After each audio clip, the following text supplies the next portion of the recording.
klarifikasi. Ini tanggung jawab siapa? Bapak malu nggak sih? Apakah saya dengar permintaan maaf yang benar terjadi? Orang-orang menjadi korban. Pak Firly, Pak Firly. Pak, sedikit Pak, sedikit Pak. Pak Firly ada dokumen di bawah Pak, selain LHKPN itu Pak. Kenapa Pak? Ngumpet Pak?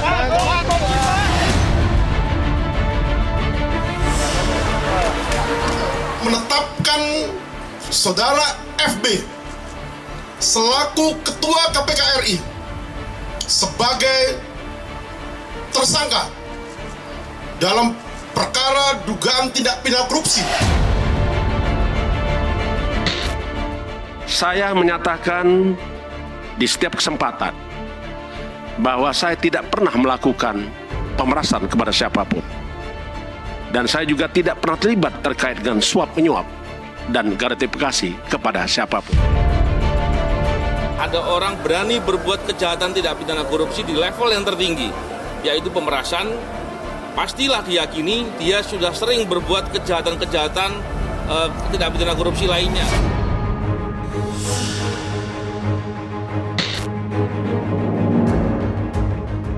Cukur rambut hingga gundul jadi simbol pembersihan KPK usai Firly resmi menjadi tersangka kasus pemerasan dan penerimaan gratifikasi mantan Menteri Pertanian Syahrul Yassin Limpo. Cukur itu adalah membersihkan, ya, jadi kita membersihkan kepala, membersihkan KPK.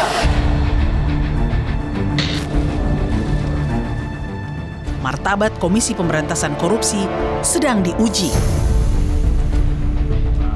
Pertama kali dalam sejarah, Ketua KPK ditetapkan sebagai tersangka korupsi.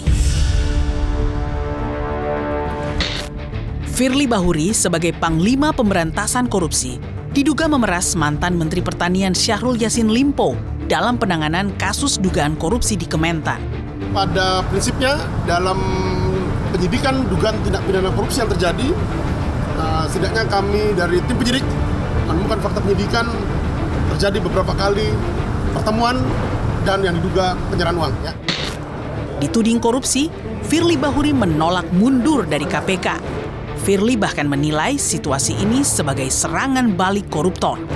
Ia pun menggugat Polda Metro Jaya atas penetapan dirinya sebagai tersangka. Untuk tidak mundur dari suatu hadapan tentang kebatilan, terutama menghadapi serangan balik para koruptor.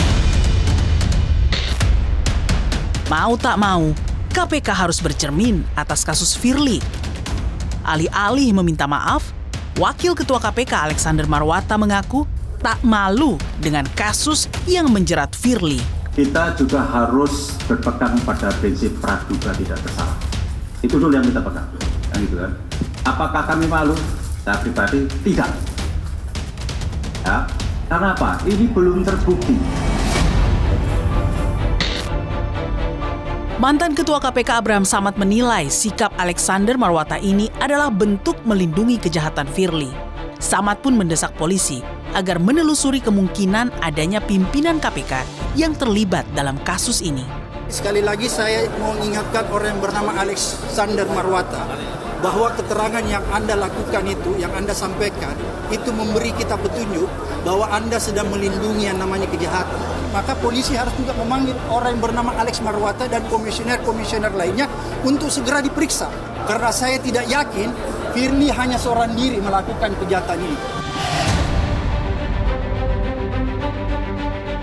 Presiden Jokowi telah melantik Nawawi Pomelango jadi Ketua KPK sementara menggantikan Firly. Tugas berat kini menanti Nawawi dan 3 pimpinan KPK lainnya.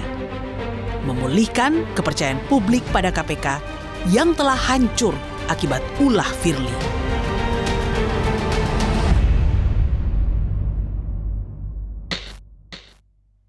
Selamat malam.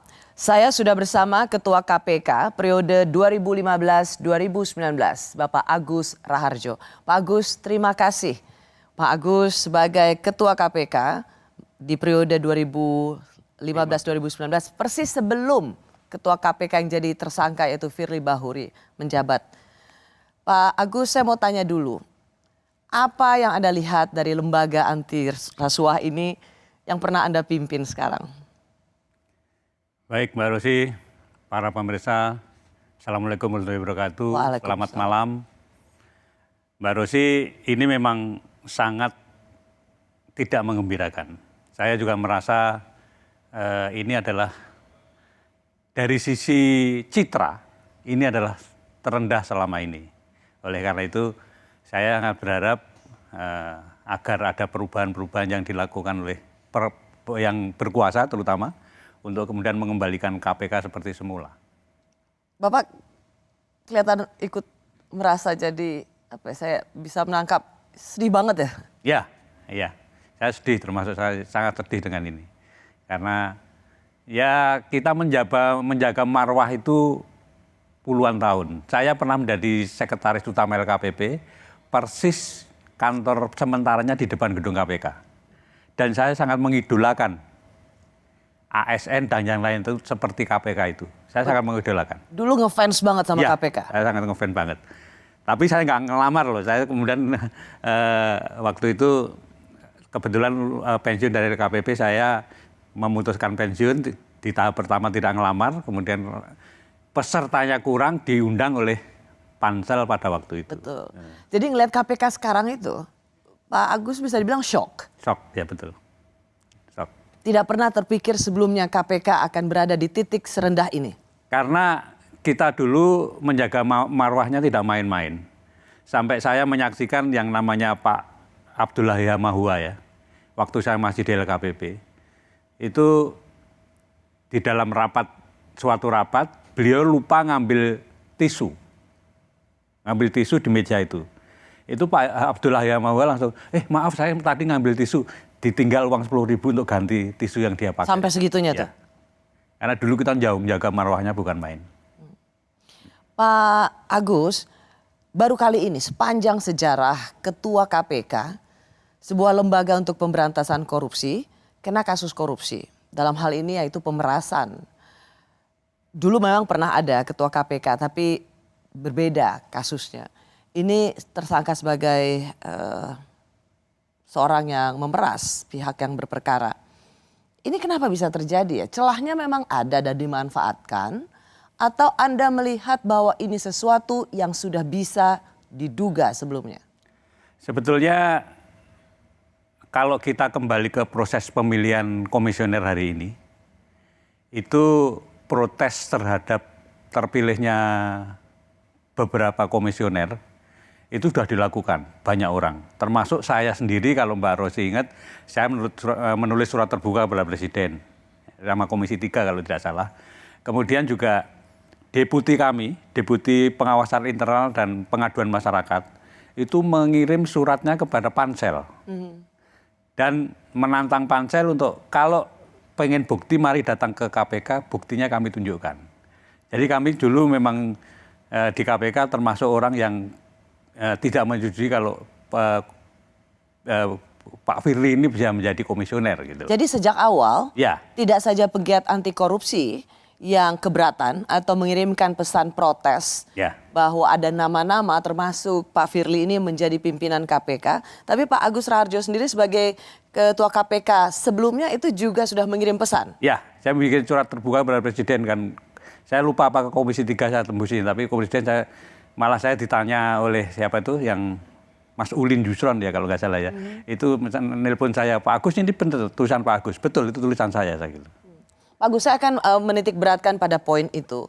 Soal kualitas integritas para pimpinan KPK. Tetapi yang juga saya mau masuk adalah ada perlawanan dari Firly Bahuri ketika ia ditetapkan sebagai seorang tersangka. Dan ini kalimatnya. Saya pastikan bahwa kami tidak pernah melakukan hubungan dengan para pihak, apalagi meminta sesuatu atau disebut dengan pemerasan. Saya yakin itu adalah tidak pernah dilakukan sesuai dengan yang dituduhkan. SEL dan Ditkrimsus Polda Metro juga sudah mengatakan bahwa ada pertemuan Pak Firly dengan SEL di Rumah Kertanegara, Pak. Mungkin Pak Firly ada penjelasan terkait hal itu, Pak? Saya pastikan saya tidak pernah ketemu dia di sana. Tapi nanti Anda akan lihat sendiri. Pernah banyak ada ngomong ketemu di PTIK, ketemu di mana lagi. Seingat saya tidak. Tapi kalau Anda tanya lagi, apakah betul ketemu di lapangan bulu tangkis? Pasti ada. Demikian beratnya posisi saya saat ini ketika melawan serangan balik dari para koruptor. Apalagi itu dihadapi dengan gagah berani, dengan tanpa menyerah, tanpa menelelah untuk membersihkan negeri ini dari praktek-praktek korupsi. Dan pastilah akan terjadi perlawanan dari para koruptor. Firly Bahuri sudah ditetapkan sebagai tersangka tetapi masih memberikan pembelaan. Kita terima itu, tapi kita juga lihat bahwa ia masih sangat lantang dan mengatakan bahwa ini serangan balik dari para koruptor. Apakah Pak Agus sebagai Ketua KPK di masa sebelumnya juga melihat ini gejala yang sama, koruptor menyerang balik? Serangan balik koruptor itu mungkin ada, itu wajar sekali kalau. Apakah ada. Dalam kasus ini kalau serangan kasus balik ini, koruptor? Saya terus terang kalau kita mengacu kepada pengalaman pada waktu saya menjadi Ketua KPK, Saudara Firly ini juga pernah dilakukan penyelidikan etik terkait dengan ketemu dengan salah seorang yang diduga juga akan menjadi berperkara. Oke, jadi kalau sebenarnya kalau saya katakan misalnya bahwa apakah pas konteks koruptor menyerang balik di kasus Ketua KPK menjadi tersangka, itu sebuah label yang pas. Itu saja yang saya tanya. Apakah benar ini koruptor menyerang balik atau memang sudah layak dan sepantasnya seorang KPK dijadikan tersangka? Kalau lihat kejadiannya kemudian kan banyak ya. Kenapa kemudian kita ragu-ragu bahwa itu serangan balik? Karena kejadiannya kan sampai ada rumah di Kertanegara, sampai ada itu. Jadi kalau dalam kaitan itu kemudian kan kita menjadi ragu-ragu itu kalau serangan balik koruptor ya. Orang juga mengatakan ini soal cicak buaya. Apakah Pak Agus Rarjo ada cicak buaya jilid 1, cicak buaya jilid 2? Apakah ini termasuk cicak buaya jilid? Kalau ini bukan masalah cicak buaya itu pasti. Sama sekali jauh dari pertarungan cicak buaya. Ya, jauh. Pak Agus Rarjo, saya juga ingin menanyakan bahwa bagaimana bila misalnya begini, argumentasinya atau pembelaan Pak Firly Bahuri, bagaimana saya bisa memeras orang yang berperkara? Toh mantan Menteri Pertanian itu ditetapkan sebagai tersangka, sehingga itu nggak nyambung logika hukumnya. Kan menetapkan sebagai tersangkanya sangat belakangan, ya kan, sangat belakangan. Jadi itu kemudian ya karena merasa gagal kemudian ya ditetapkan aja sebagai tersangka, kan bisa begitu.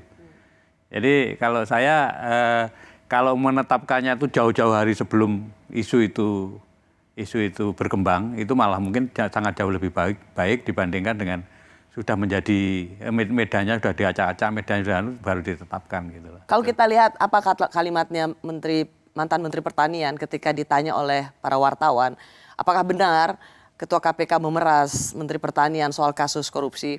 Mentan mengatakan tangan saya masih diborgol ini. Itu pesan apa kira-kira menurut Anda?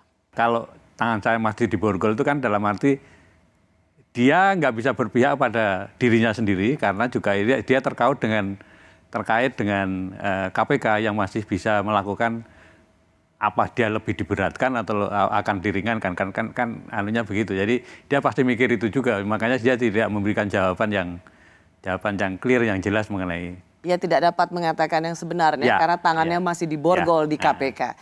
Baik, penetapan status tersangka tak membuat Firly Bahuri gentar. Ia melawan karena yakin dalam penetapannya sebagai tersangka adalah Kapolda Metro Jaya. Apakah ini menandakan perang bintang mantan pejabat KPK asal Polri?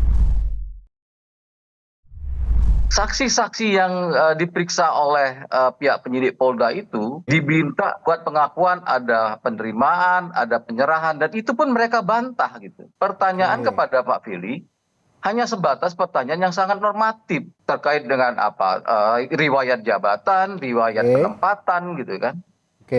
Nah ini menjadi sebuah proses hukum yang janggal gitu. Tahu-tahu Pak Firly ditetapkan sebagai tersangka dan semuanya di framing seolah-olah Pak Firly ini menjadi tokoh jahat, ya, yang melakukan kejahatan tersebut karena jabatannya.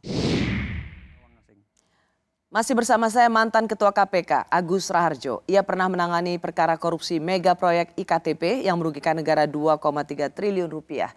Ketua KPK sebelum Firly Bahuri. Pak Agus, kuasa hukum dari Firly Bahuri mengatakan bahwa semua saksi-saksi yang diperiksa, polisi mengatakan 90 saksi, itu semuanya normatif. Tidak ada saksi yang mengatakan melihat Firly Bahuri menerima. Firly Bahuri juga mengatakan tidak pernah menerima sesen pun. Seberapa susah atau seberapa mudah sesungguhnya membuktikan ada pemerasan yang dilakukan oleh Ketua KPK pada pihak yang berperkara? Alat bukti yang lain kan bukan hanya itu, ya kan. Jadi kalau kita ngelihat yang sudah dipaparkan Polda, antara lain saya sendiri juga belum lihat ya. Tapi antara lain pencairan uang, kemudian sampai sebesar 7 miliar di beberapa. Ya, itu nanti kan bisa ditelusuri dari mana asalnya, dari mana. Itu relatif lebih mudah untuk mencari pembuktiannya. Kemudian saya sebetulnya pengen mengatakan bahwa sebetulnya kasus Pak Firly ini bermula dari, kalau saya boleh menyalahkan, ya Pak Jokowi. Kenapa Presiden Jokowi? Karena tone of the top-nya kelihatannya di periode kedua Pak Jokowi itu sangat menurun untuk pemberantasan korupsi. Anda ingat revisi Undang-Undang KPK dilakukan. Padahal yang lebih penting itu bukan itu kalau kita mau memberantas korupsi. Kalau kita mau memberantas korupsi sebetulnya yang perlu direvisi itu malah Undang-Undang nomor 31 tahun 1999, Undang-Undang Pemberantasan Tipikor. Undang-Undang Pemberantasan Tipikor itu belum memenuhi yang disarankan oleh PBB. United Nations Convention Against Corruption. Apa yang mestinya harusnya direvisi, Pak Agus? Banyak. Jadi salah satu yang paling prioritas. Termasuk private sector, perampasan aset, illicit enrichment, trading influence. Oke, perampasan aset memang sampai saat ini masih terus menjadi. Dan sebetulnya nggak usah sendiri, itu harus masuk dalam Undang-Undang Pemberantasan Tipikor. Semuanya termasuk itu. Jadi kalau itu yang dilakukan, bukan ngutik-ngutik Undang-Undang KPK-nya, itu akan anti korupsi di Indonesia relatif akan lebih baik. Nah, kalau kita masuk kembali ke kasus ini, saya mau nanti akan masuk ke situ juga. Ini mengapa kerusakan penegakan hukum terjadi, terutama pemberantasan korupsi ini bisa terjadi. Kalau kita lihat Pak Agus, Ketua KPK sudah jadi tersangka, tetapi tidak ditahan. Padahal selama ini KPK sendiri kalau menetapkan seseorang menjadi tersangka, ia diberhentikan karena seperti biasa polisi juga begitu. Tapi mengapa ini tidak berlaku pada seorang Firly Bahuri? Ya sebetulnya kalau menetapkan tersangka langsung ditahan itu biasanya di KPK. Tapi Polda sendiri apakah punya praktek seperti itu karena ini yang mentersangkakan kan Polda. Ya kan? Tapi sudah dinaikkan ke Dirkrimsus Mabes Polri. Nah jadi Polda kemudian Mabes Polri memang yang bersangkutan menjadi tersangka. Oke, pertanyaannya adalah begini. Karena kemudian ini yang dikatakan oleh Ketua KPK sekarang yang sudah ditunjuk oleh Presiden Jokowi. Ada soal penetapan tersangka kasus korupsi rel kereta, di mana kemudian namanya Muhammad Suryo ditetapkan sebagai tersangka. Dan Ketua KPK pada waktu itu yang sudah jadi tersangka ikut menetapkan tersangka 3 orang, yaitu Alexander Marwata sama Yohanes Tanak. Menurut Anda apakah seseorang yang sudah ditetapkan sebagai tersangka ikut menetapkan seseorang menjadi tersangka itu cacat moral, ilegal? Kalau saya itu termasuk cacat moral, saya setuju dengan Pak PLT ketuanya sekarang. Jadi mestinya dia tidak ikut menetapkan kalau sudah menjadi tersangka. Tetapi itu dibiarkan di KPK. 3 orang pimpinan KPK ikut menetapkan sebagai tersangka. Orang kemudian melihat ini sebagai perang bintang pimpinan KPK yang berasal dari Polri. Karena penjelasan atau pembelaan dari kuasa hukum Pak Firly mengatakan bahwa ini ada dalang dari penetapan Firly Bahuri sebagai tersangka adalah Kapolda Metro Jaya Karyoto.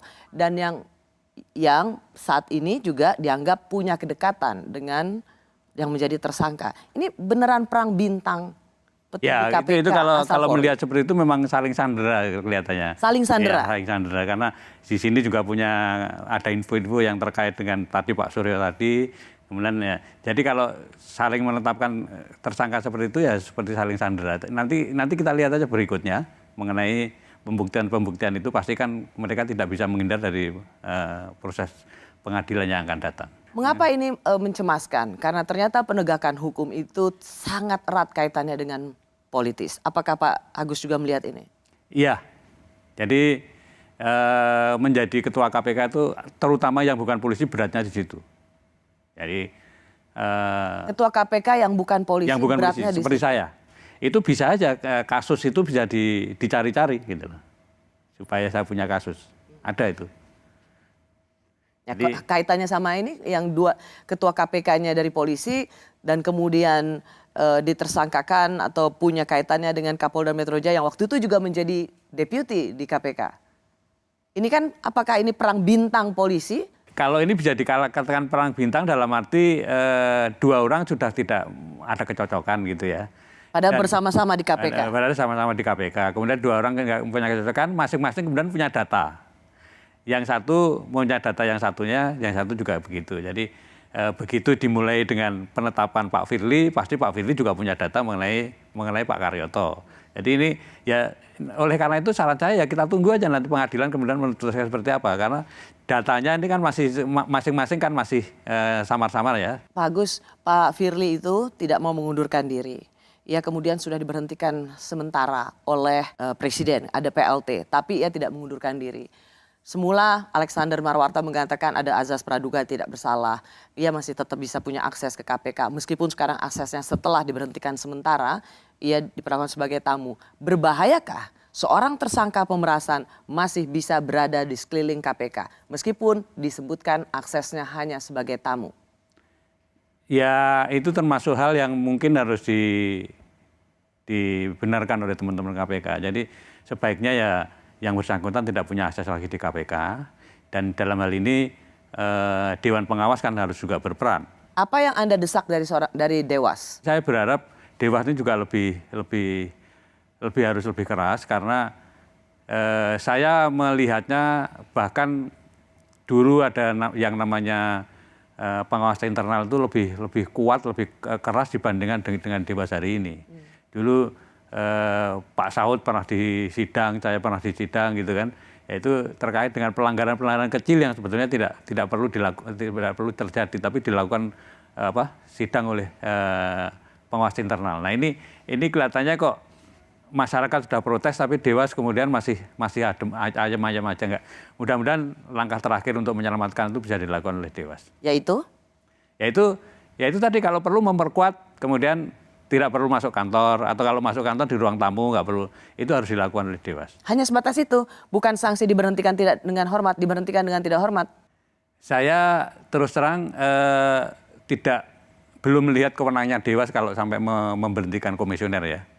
Tapi saya perlu pelajari lagi apakah memang dia mempunyai wewenang untuk itu, untuk memberhentikan komisioner. Atau kemudian dia hanya membuat sebatas usulan kepada Presiden untuk memberhentikan. Karena komisioner yang hari ini kan berbeda dengan komisioner yang zaman saya. Komisioner hari ini adalah termasuk aparatus eksekutif, jadi di bawahnya Presiden. Beda dengan saya dulu, kalau saya kan bertanggung jawabnya pada masyarakat, bukan kepada Presiden. Baik. Kasus Firly membuat publik semakin sulit percaya pada KPK. Pimpinan KPK dianggap tidak memiliki integritas yang mumpuni. Siapa yang membuat KPK jadi seperti ini?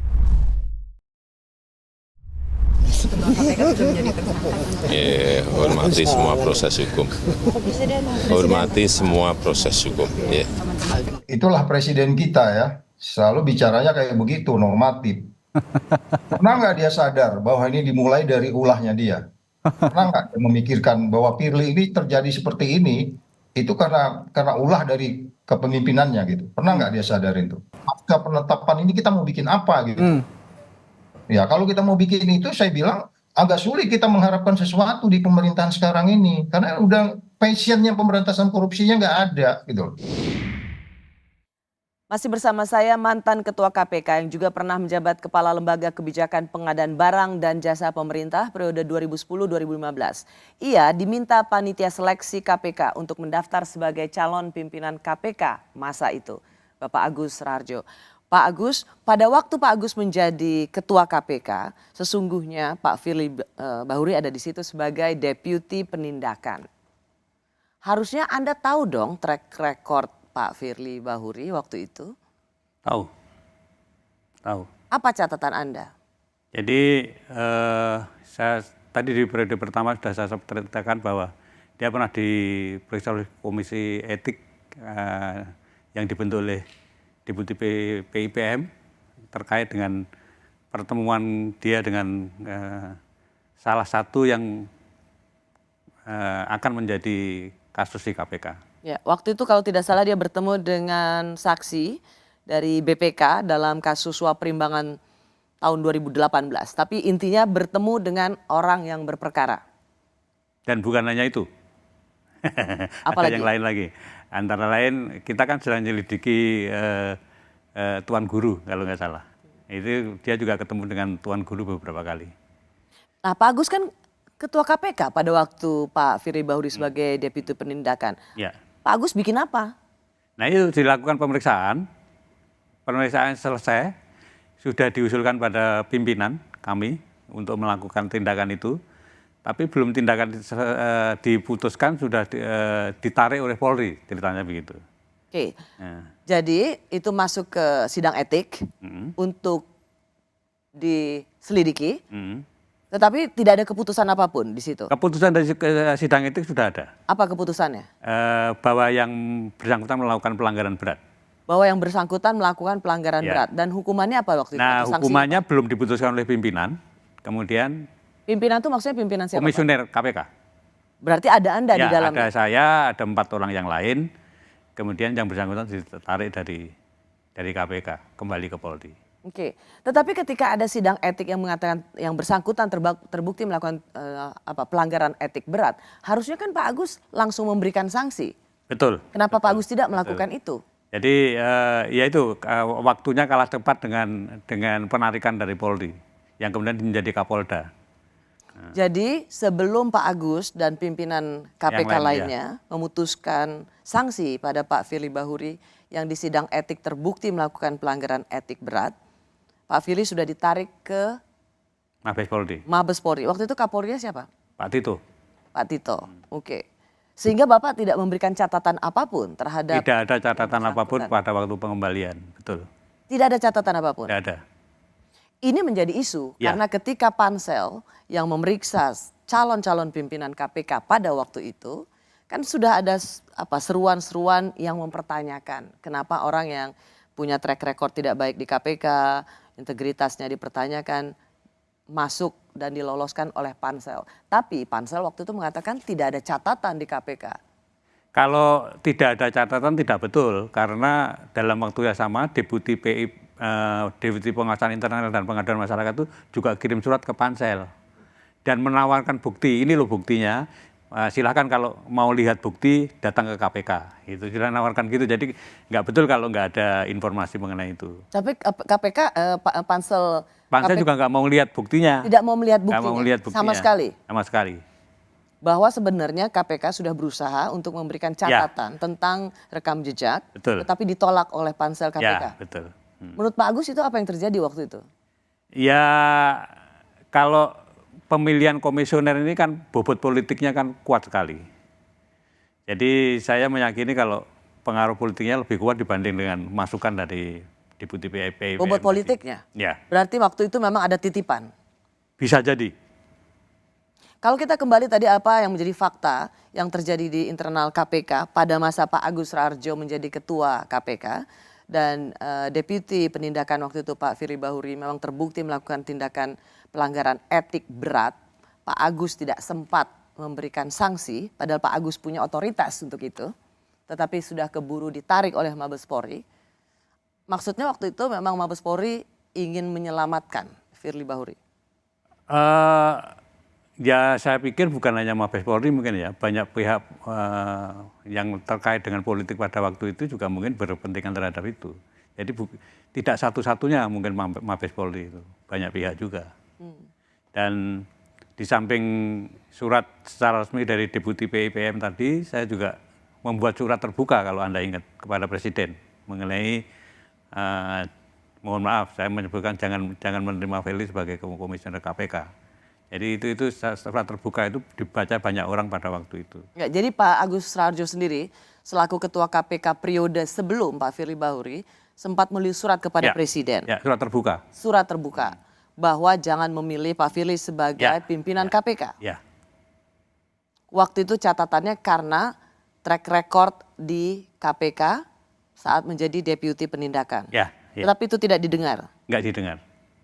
Artinya sekarang kalau apa yang terjadi pada KPK di bawah pimpinan Pak Firly Bahuri dan kemudian Pak Firly menjadi tersangka, itu sesuatu yang mengejutkan Pak Agus nggak? Ya sebetulnya tidak, walaupun pada waktu awal-awal masuk Pak Firly termasuk marah kepada saya, kenapa Bapak mau digantikan orang malah tidak memuluskan jalannya, malah kelihatan menghambat dan mencegah saya masuk gitu. Jadi Pak Firly termasuk yang marah pada saya. Tapi poin saya juga sebetulnya tone-nya kan bukan hanya untuk Pak Firly. Kalau komitmen dari pemerintah itu terhadap anti korupsi kurang. Anda mungkin ingat yang namanya terjadi revisi undang-undang KPK. Saya tadi bilang mestinya yang direvisi itu undang-undang tipikor. Oke, tapi saya ingin masih mempertanyakan. Jadi kalau lolosnya orang-orang yang tidak berintegritas bisa masuk jadi pimpinan KPK, itu tanggung jawab siapa? Ya yang harus bertanggung jawab, apalagi sekarang eksekutif aparatus ya presiden. Kemudian yang level berikutnya ya pansel. Bahwa itu ada tekanan politik di kiri kanan yang kemudian memaksa mereka menerima itu ya salah satu yang harus menjadi saringan mereka sebetulnya. Karena Anda sendiri merasa sudah melakukan upaya semaksimal mungkin untuk memberikan catatan bahwa ada orang-orang yang tidak layak untuk menjadikan pimpinan KPK. Ya. Tapi untuk Pak Agus sendiri, masukannya dari dalam KPK mestinya kan sangat valid. Pak Agus sendiri punya peran penting. Karena pada waktu Pak Agus menjadi ketua KPK, ada deputi penindakan yang sangat fatal sekali dan strategis tugasnya. Ketemu dengan orang berperkara dan tidak cuma sekali, Pak Agus sebagai ketua KPK tidak melakukan apa-apa. Ya. Komisioner KPK pada waktu itu ya tidak melakukan apa-apa. Jadi ketika ada orang yang tidak punya integritas kembali masuk dengan leluasa ke KPK, itu tidak pernah lepas dari pimpinan sebelumnya. Ya, kami termasuk salah. Bapak mengakui bahwa Bapak dan pimpinan komisioner lainnya salah. Ya.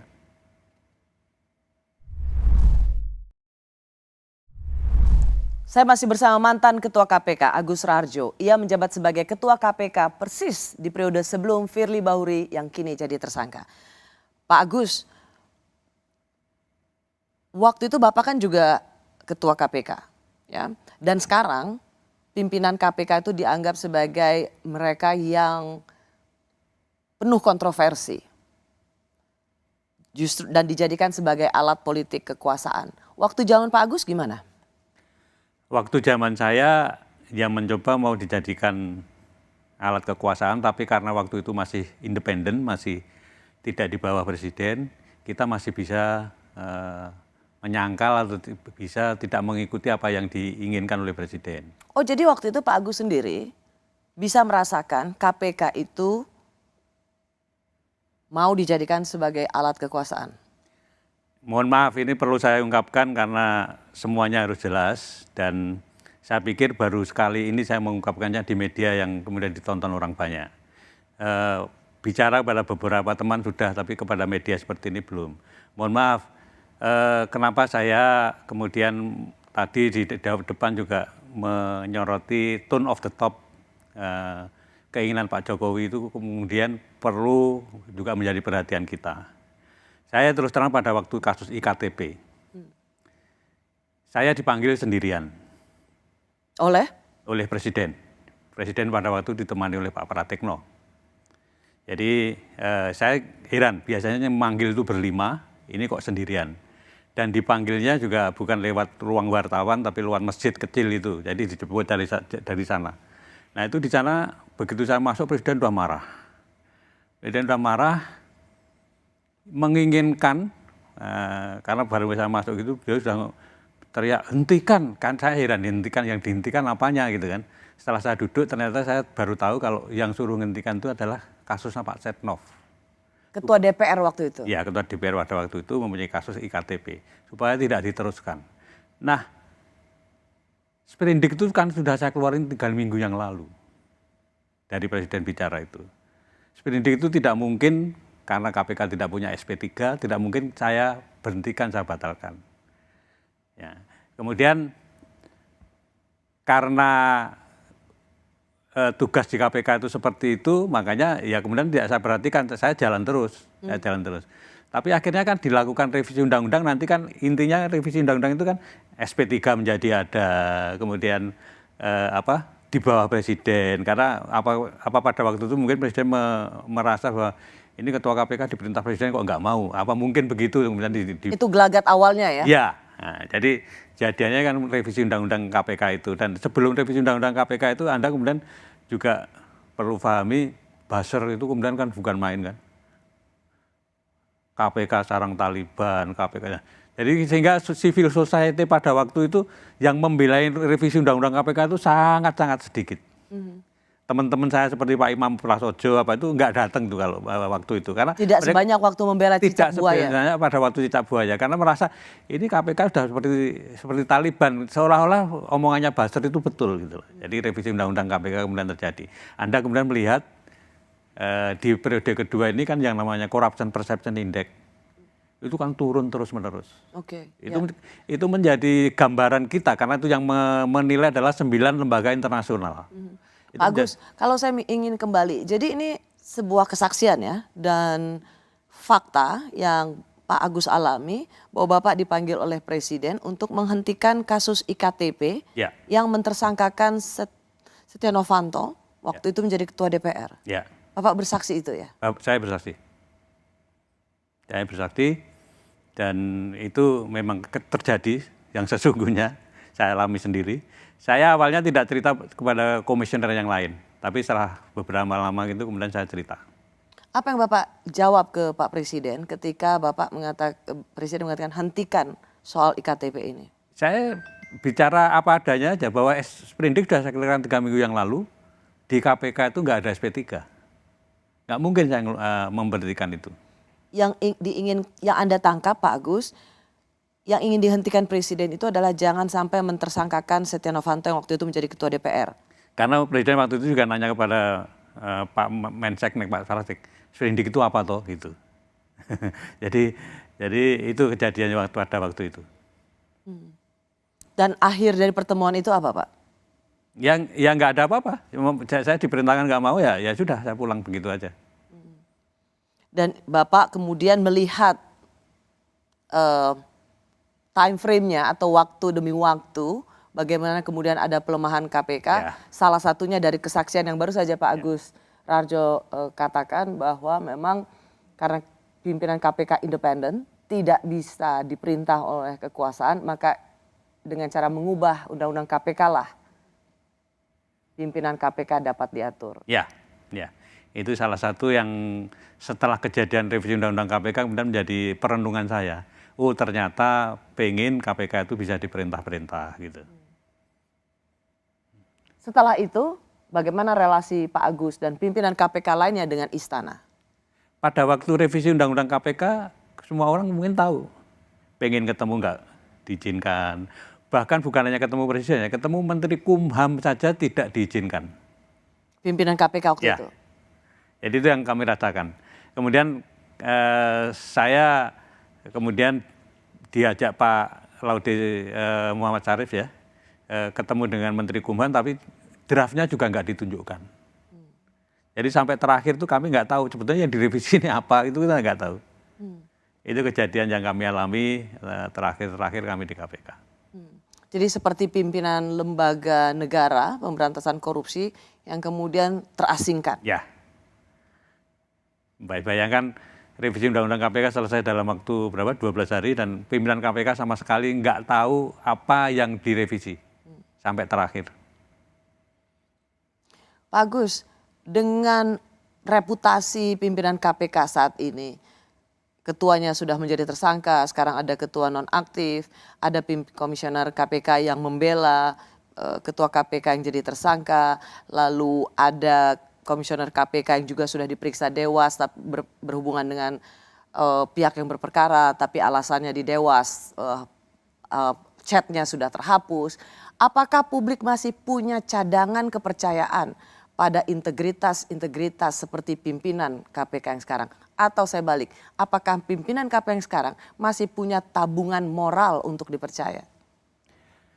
Sebetulnya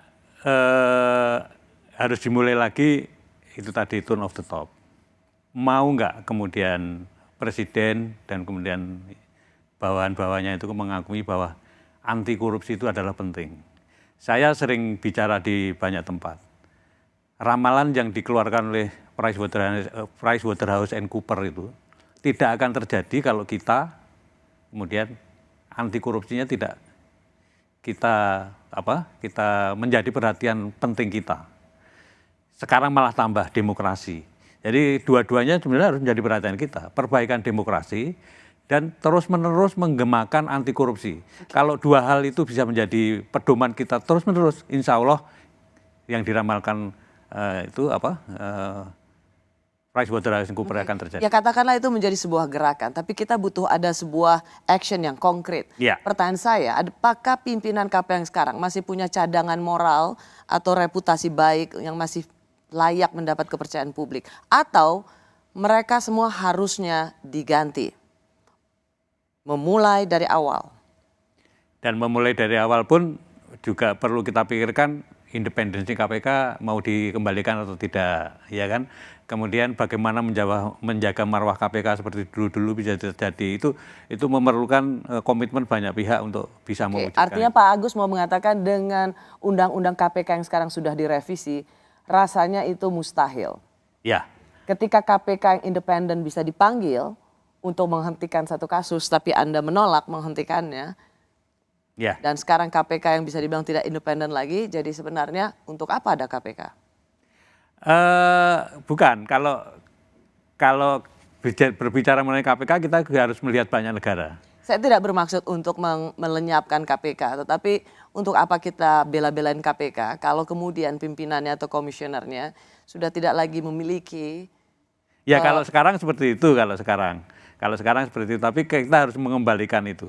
Mengganti semula sendiri Anda juga cukup ragu dong. Kita bisa mendapatkan pimpinan KPK yang punya integritas. Saya kok masih optimis kalau itu, asalkan ya itu tadi panselnya betul-betul orang yang terpilih, orang yang benar, karena seperti kejadian yang tahun 2015 pada waktu panselnya benar kan kemudian juga ternyata masih bisa muncul orang-orang yang cacatnya tidak terlalu banyak gitu. Cacatnya tidak terlalu banyak. Iya. Jadi sebagai seorang ketua KPK di periode sebelum Pak Firly ini atau sebelum ketua KPK menjadi tersangka, seperti tadi Anda katakan menerima bahwa ada kontribusi kesalahan Pak Agus sebagai ketua KPK yang tidak cukup memberikan sanksi yang tegas pada deputi penindakan sehingga bisa kembali melenggang masuk KPK. Tapi juga ada catatan untuk pimpinan negara tentang komitmennya pada pemberantasan korupsi. Ya, sangat itu. Yang penting adalah pimpinan negaranya. Karena yang bisa membawa arah itu adalah kalau pimpinan negaranya kemudian komitmennya terhadap anti korupsi itu besar. Komitmennya terhadap demokrasi baik, itu akan sangat baik sekali. Kalau ketua KPK seperti Pak Agus Raharjo saja bisa dipanggil untuk menghentikan kasus, artinya ketua KPK seperti Firly itu dipanggil untuk menghentikan atau melanjutkan kasus, bukan, bisa jadi. bukan sebuah praktek yang bukan suatu praktek yang aneh kalau itu sering dipanggil misalkan. Dipanggil oleh? Dipanggil oleh yang lebih berkuasa tentunya. Untuk menghentikan atau melanjutkan satu kasus. Jadi benar dong KPK sekarang alat kekuasaan untuk menginjek orang? Ya bisa jadi itu loh. Karena karena itu, yang sangat penting kan itu tadi kan, yang memberikan tone tadi kan. Itu kan pimpinan negara. Baik. Pak Agus, terima kasih untuk penjelasan Pak Agus, dan saya rasa ini sesuatu yang sangat baru sekali ketika ternyata Pak Agus sebagai ketua KPK pernah dipanggil untuk menghentikan penyelidikan kasus IKTP, menghentikan penersangkaan Setia Novanto. Sayangnya itu saya tidak sampaikan pada waktu menjelang kampanye kedua ya, karena waktu itu saya juga masih milih Pak Jokowi. Apa hubungannya? Kalau misalkan saya sampaikan kan mungkin pengaruhnya besar. bahwa Pak Jokowi kurang anti korupsi gitu kan pengaruhnya kan besar. Baik Pak Agus, Oke. terima kasih. Saya juga ikut mendoakan semoga Ibu cepat sembuh. Insya Allah, amin, amin, ya Terima Rabbil kasih alamin. Amin. Pak Agus Raharjo. Oke. Terima kasih bagi Anda juga yang sudah menyaksikan program Rosi. Saya Rosiana Silalahi undur diri, kita jumpa Kamis depan. Selamat malam. Malam, atur nuhun Pak Rosi, aku tak langsung pamit ya.